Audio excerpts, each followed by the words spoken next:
მოგესალმებით მეგობრებო, დღეს ვისაუბრებთ მორიგ საინტერესო ფაქტებზე კოსმოსის შესახებ.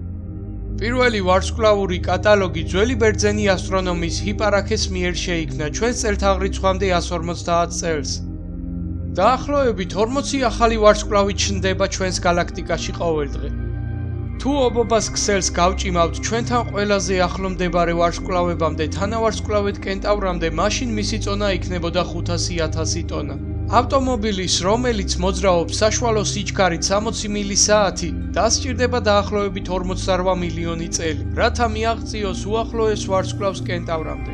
დედამიწის ზედაპირის 1 მილიონი კილომეტრი კვადრატის ფოტოგრაფირება კოსმოსურ ხომალდს შეუძლია 10 წუთის განმავლობაში. ხოლო თვითმფრინავიდან ასეთი ზედაპირის გადაღებას 4 წელი სჭირდება, ხოლო გეოგრაფებსა და გეოლოგებს ამისთვის ალბათ არანაკლებ 80 წელი დასჭირდებოდათ. მთვარე დაახლოებით 81 მილიარდ ტონას იწონის. მზიდან დედამიწამდე ყოველდღიურად მოღწეული ენერგიის სიმძლავრე 126 ტრილიონი ცხენის ზალაა. კოსმონავტები სიმაღლეში იმატებენ, რადგან გრავიტაციის შემცირებისას ძვლები ისე მჭიდროდ აღარ ეხება ერთმანეთს, რაც რამდენიმე სანტიმეტრის მომატებას იწვევს. 1980 წლიდან მთვარის საერთო ყიდის მიწებს მთვარეზე. ამ ხნის განმავლობაში მთვარის ზედაპირის 7% უკვე გაყიდულია. ყიდველი იღებს სერტიფიკატს მიწის საკუთრების უფლების შესახებ და ფოტოს, რომელიც გადაღებულია ამერიკული სატელიტის მეშვეობით.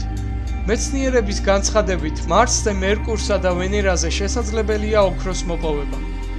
ყველაზე მოკლე დღე იუპიტერს აქვს და შეადგენს 9 საათს და 55 წუთს. თუ ადამიანი კოსმოსურ ვაკუუმში სკაფანდრის გარეშე მოხდება, სუნთქვის შეკავება ვერაფერს უშველის, რადგან მკვეთრი დეკომპრესიის გამო ფილტვები უბრალოდ აუფეთქდება, ასევე ცხვირის, თვალებისა და პირის ღრუს სითხე დუღილს დაიწყებს. ამით კი ჩვენი ვიდეო დასასრულს მივახლო და გამოიწერეთ არხი და დაელოდეთ საინტერესო ვიდეოებს.